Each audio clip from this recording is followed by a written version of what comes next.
Genaro, a 90 días de que se llegó a este acuerdo con Estados Unidos, ¿cómo ves la situación en términos de política migratoria? Con mucha menos turbulencia.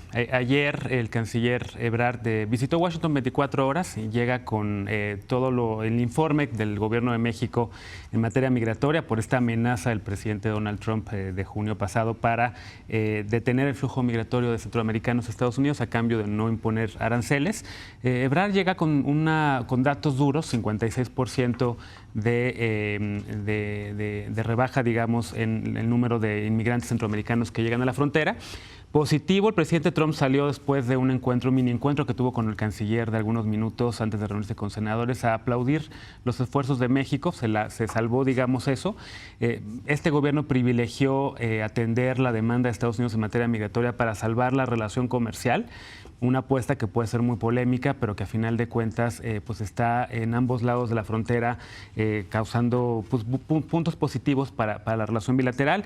Sin embargo, y habiendo dicho todo esto, creo que, y para conectarlo con el tema del presupuesto, ese acuerdo migratorio que estamos teniendo entre Estados Unidos y México, que indica que vamos a seguir haciendo esa tarea de detener a migrantes, no va aparejada de recursos para la COMAR, la Comisión Mexicana para Atención a Refugiados, que solamente va a tener 27 millones, según lo presentado en el paquete económico, cuando necesita por lo menos 100 millones. Entonces, ese discurso del gobierno de México que está diciendo que tenemos una relación respetuosa con Estados Unidos, que sí, que salvamos relación comercial también, pero que protegemos derechos humanos de todos, de mexicanos y de inmigrantes, pues no va de acuerdo a la realidad con ese presupuesto que tiene apenas la COMAR. Creo que y más allá del presupuesto, con lo que ves a nivel, ahora sí que de cancha, en los, en Tapachula, en Tijuana, ¿qué ves ahí con el trato a los migrantes? Pues veo que se han metido algunas instituciones del Estado. Está por ahí siempre ACNUR, bueno, con presencia internacional, el Alto Comisionado de Naciones Unidas para los Refugiados, acompañado por la presidenta del Consejo Nacional para Prevenir la Discriminación, Alejandra Haas, acompañada también por gente de la Comisión Nacional de Derechos Humanos, supervisando cómo es la atención en migrantes. Pero para poder modernizar, para poder hacer esas estaciones migratorias dignas, necesitas mucho dinero, ¿no? Sergio. A ver, qué curioso, qué paradójico que esto que ha sido uno de los mayores triunfos mexicanos sea por imposición del gobierno de Estados Unidos. Es triste. Sí, el gobierno mexicano se movió, sí determinó vamos a parar la migración, bajaron la migración en 90 días 56%. Ojalá que siempre fuera tan eficiente el gobierno mexicano. Es por un berrinche de Donald Trump. Y qué mal que nos tuvimos que agachar frente a Donald Trump. Lo tuvimos que hacer porque no teníamos opción. Esos aranceles punitivos que quería poner Donald Trump hubieran tenido consecuencias terribles en la economía nacional. Creo que Marcelo Ebrard demostró por qué sí tenía sentido que él fuera el padrino de todo este esfuerzo. Lo hizo bien, está funcionando bastante bien. Ahora, es muy injusto, a pesar de que nosotros podamos decir, bueno, qué bueno que también estamos protegiendo nuestras fronteras, que estamos impidiendo que entren migrantes, si es que crees en las restricciones migratorias, yo en lo personal no creo, pero el hecho está en que es uno de los grandes triunfos del gobierno de López Obrador y de Marcelo Ebrard. Se impuso una meta, ¿pero a qué se costo? comprometió. ¿A qué costo? A ver, el costo más importante para mí es ceder ante el gobierno de los Estados Unidos, porque la verdad el que pegó el manotazo fue el presidente de los Estados Unidos y nosotros podríamos haber dicho siempre es que no se puede evitar el flujo de migrantes. La verdad es que lo bajamos en 56% en 90 días, pero el costo es que... Pero hay un costo, digamos, para un gobierno de izquierda de endurecer su política migratoria, pero a ver, si tú ves ya las a nivel encuestas, de lo que está sucediendo en los centros migratorios. Si tú ves las encuestas, te vas a dar cuenta de que la mayor parte de los mexicanos están a favor de la restricción migratoria. La mayor parte, y estoy hablando de quizás 60-70%. 59% creo que trae el Universal. Bueno, es sorprendente, pero sí, los seres humanos, los estadounidenses, los mexicanos, todos le tenemos miedo al extraño, al extranjero, y no queremos que entre, ¿no? Que a lo mejor unos cuantos, pero no muchos. Y en este caso en particular, en que también vimos todas estas imágenes de las masas de migrantes que rompían las puertas, las caravanas, pues la verdad es que si tú le preguntas a la gente, yo creo que la imagen del presidente se vio fortalecida. Pues mira, yo creo que no hay que darle muchas vueltas al asunto. Le estamos haciendo el trabajo sucio a Estados Unidos. Estamos parando a los centroamericanos para que no lleguen a Estados Unidos. Es lo que quería Trump. Para eso nos chantajeó y nos extorsionó. con el tema de los aranceles. Nosotros aceptamos esa extorsión, le estamos haciendo el trabajo sucio de muy buena manera, muy eficazmente, hay que decirlo, 56% de caída. Qué mejor que el tuit de ayer del presidente Trump poniéndole estrellita al gobierno de México, diciéndole que estamos haciendo muy bien nuestra chamba. Y claro que esto tiene un costo en la imagen de México, por más que se diga, hemos visto imágenes... ¿Frente a quién?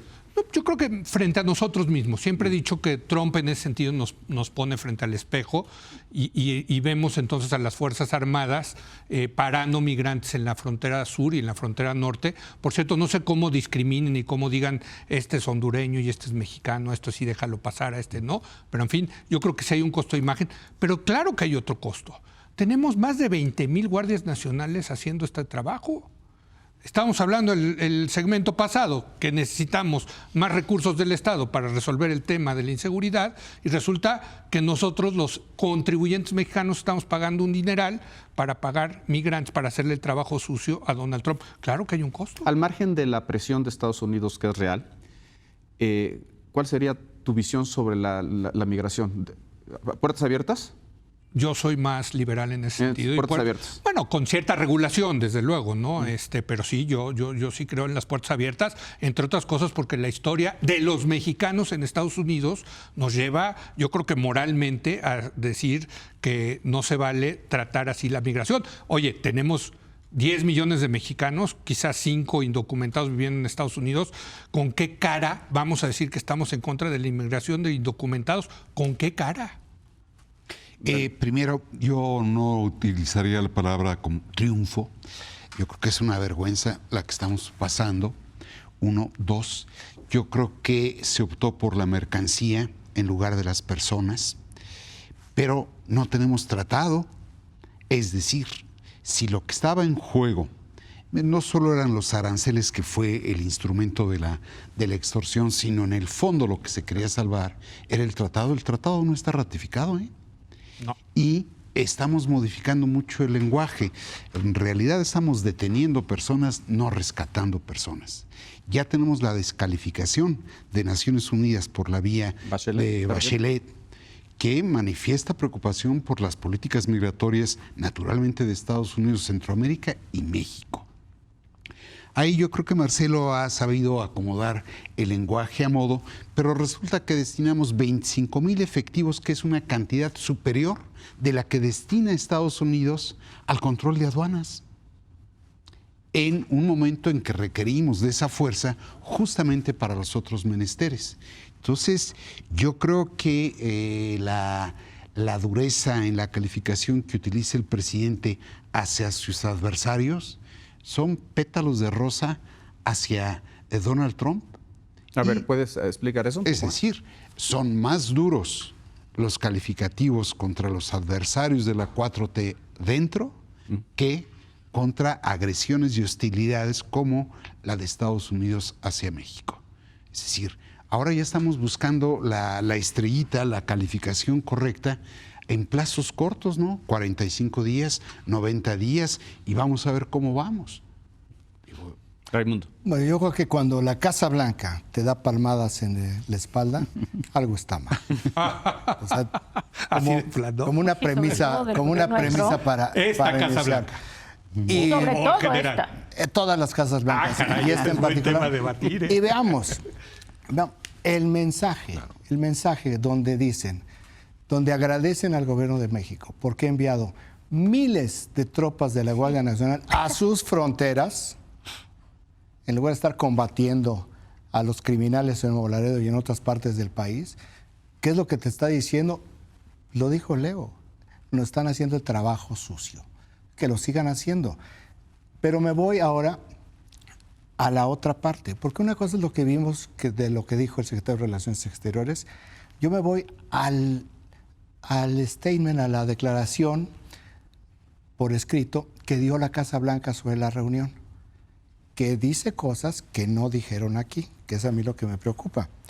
Que se harían más cosas, ¿te refieres a eso? Bueno, sí, que se harían, pero ¿qué tipo de más cosas? La extensión de los protocolos de protección de inmigrantes hasta el máximo posible. ¿Qué es lo que esto significa? Que la cuota de la cual se había hablado desde enero pasado de recibir aquí en México a los inmigrantes centroamericanos que están esperando asilo, se va a incrementar. ¿El Remain in México? Sí. El Se ve, ¿por cuánto? No lo sabemos. Aunque el pero canciller fue muy claro y dijo que no había nada nuevo en el corto plazo. No seremos lo dijo, tercer país seguro, ¿no? Bueno, No seremos en el corto somos, plazo es que no está establecido cuánto. Y lo que dice la declaración de la Casa Blanca sobre el encuentro de Mike Pence con Marcelo Ebrard es, y vamos a trabajar con el gobierno, es decir, sí una aceptación del gobierno de México para entrar a negociar un incremento en esta cuota. Bueno, pero hay otra cosa interesante ahí, del comunicado. El comunicado de la Casa Blanca también reconoce, y el mismo embajador, el nuevo embajador de Estados Unidos en México, reconoce que hay un intercambio. Y ahora van a hablar también de armas, Sí. de las armas ilegales que están entrando a México, que están matando a mexicanos aquí. El grupo de alto 22 cada nivel hora. que va a dar un reporte mensual. Sí, y eso creo que es positivo. Si hay que rescatar algo de ese encuentro, es que México llegó con cartas a decir, ya hicimos esta parte, ya ratificamos el Ya tratado. existía ese... y ahora quiero falta ver cómo pero- van a Pero controlar las era armas. anual, era Sí, no, simbólico, no era- nada Yo más. quiero Va a ver ser cómo cada van a mes controlar ahora. las armas. A ver, también. Denis. A ver. Denis. Mira, A ver. yo creo que evidentemente fuimos y seguimos siendo sujetos de extorsión. Creo que hay que asumir nuestra debilidad estructural frente a los Estados Unidos, porque partir de otra cosa sería absolutamente absurdo. Estados Unidos nos puso una pistola en la cabeza, que eran los aranceles. El gobierno mexicano aceptó esa extorsión.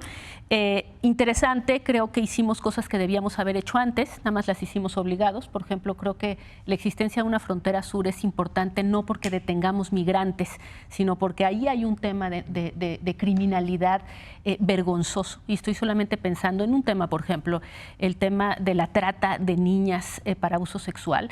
La forma en que éramos simplemente una especie de vacío en el sur, me parece que lo debimos haber hecho. Y cuando hablas del costo, y que ya dijeron muchos el costo de los 25,000 miembros de la Guardia Nacional, yo te diría otro, y que creo que Marcelo Ebrard ha tenido muchísima suerte.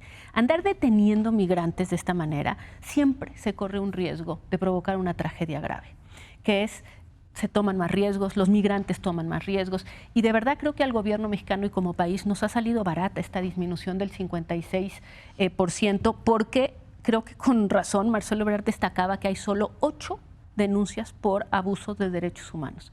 Eso es lo que me parece más notable de lo que logró Marcelo Ebrard operando esto, que es, se puede hacer esto de una manera brutal, pero estaríamos llenos de denuncias de derechos humanos. Esto no quita que tenemos una imagen diaria que a nadie le importa, porque efectivamente a nadie le importa, que es que los migrantes de otros países, y en particular, por ejemplo, los africanos y los haitianos, no hay quien se preocupe por darles una salida, están atrapados en un país en el que nunca quisieron estar, nadie los puede regresar a Burkina Faso, a todos los países de donde vienen. O sea, hay crisis humanitarias, de vidas, de tragedias, ¿Ya están que teniendo nadie hijos? está en este momento atendiendo.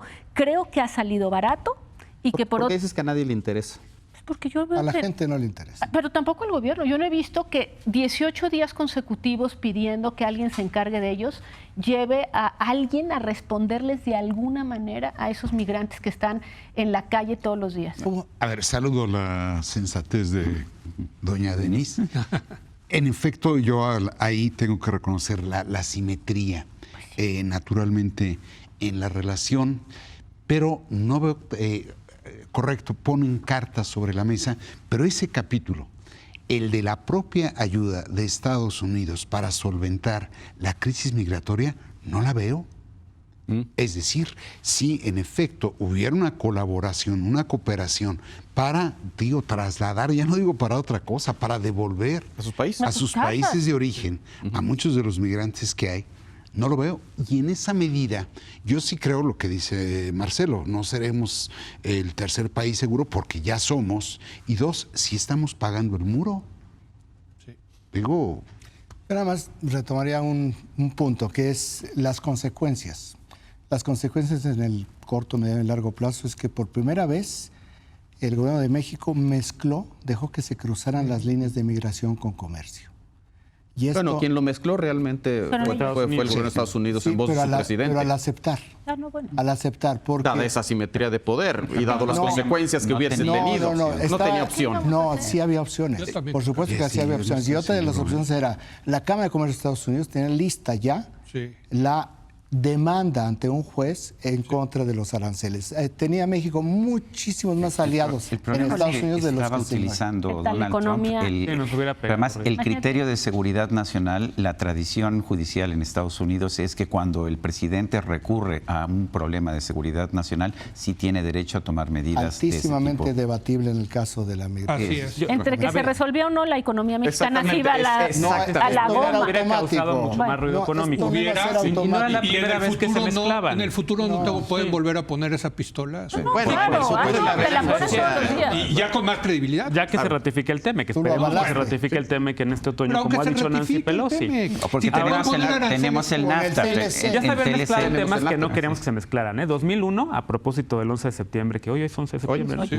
Se habían mezclado seguridad e inmigración. El gobierno de Bush le impuso al gobierno de Fox y luego a Calderón y luego al de Peña el tema de mezclar ambos temas también, ¿no? Pues no lo hicieron. Ahora están mezclados estos No lo otros dos. hicieron, se fueron a los Ahora, paneles del TLC. Yo regreso nada más al tema otra vez de la seguridad. ¿A quién le importan los migrantes? Si hay gente a la que le importan los migrantes, hemos visto también en punto algunas imágenes de la solidaridad de muchos chapanecos que les mandan y les dan comida a los inmigrantes que van pasando Que por fue la cambiando frontera. en Fue el la tiempo, primera fue caravana, cambiando en el tiempo. Ha ido cambiando. Con las caravanas. ¿no? Yo sí diría que hay que exigir nada más a este gobierno que dé mucho más dinero para la Comar. Insisto en la Comar porque creo que es fundamental. A final del año van a recibir más de 100,000 peticiones de asilo y de refugio en México. Ahorita ya van más de 50,000, es un máximo histórico, con muy poco presupuesto. Y creo que si este gobierno, en efecto, yo también soy a favor de las políticas de puertas abiertas, pero puertas abiertas siempre y cuando, evidentemente, se respeten derechos humanos, se les pueda dar buen causa a sus solicitudes de asilo, y sin recursos no hay posibilidad alguna. Creo que Ebrard regresa con una buena estrella, normalizó por lo pronto ahorita la turbulencia que había en la relación,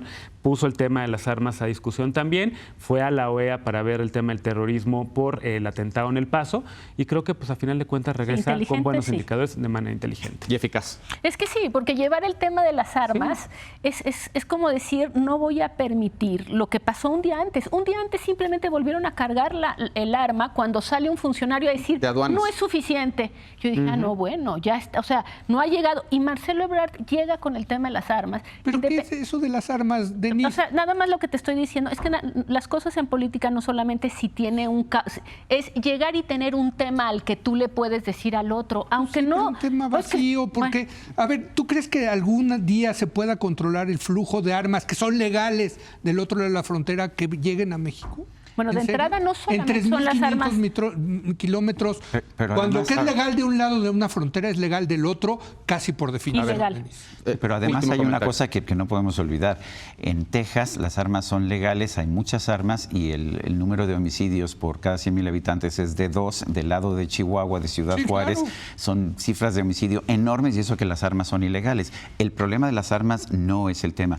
Pero, por ejemplo, No, tenemos pero sí es un tema el de las armas. Yo no estoy La de acuerdo. introducción ilegal de armas. Podemos, Buen tema de- yo no creo Aduanas que corruptas. que sean las armas Fuerte. lo que... La lo que- letalidad del crimen está asociado a las armas que tienen en sus manos. No necesariamente. Te lo digo, si tú ves las cifras en Estados Unidos o en Suiza, que es un país en el que casi todas las familias tienen armas por el sistema de conscripción que tienes, te vas a dar cuenta de que no hay una correlación entre el número de armas y la violencia en un país. Pero a ver, a mí me interesa más otro tema. Tenemos decenas de miles de refugiados en estos momentos aquí en México. ¿Qué hacemos con ellos? El tema es, hay que dejarlos trabajar, hay que dejarlos involucrarse en la economía mexicana. Esa es la solución. Ya están aquí. Si no los dejamos trabajar, si no les damos permiso de trabajo, eso va a estallar. Pero salen los trompianos mexicanos que te dicen, oye, ¿cómo le vas a dar trabajo Pues a un es- salvadoreño cuando los oaxaqueños no tienen trabajo? pero es que ese es el error, nos ha ese es el error. Este Despierta tema, las ellos van a querer- este tema nos ha Tengo- puesto frente al solamente espejo. tengo 10 segundos Perdón, para que sí. concluyas tú. A ver, ese es un error. Cuando la gente trabaja, genera actividad yo estoy de económica, acuerdo. genera empleos y prosperidad. Bien, bueno, hacemos un corte y regresamos con más.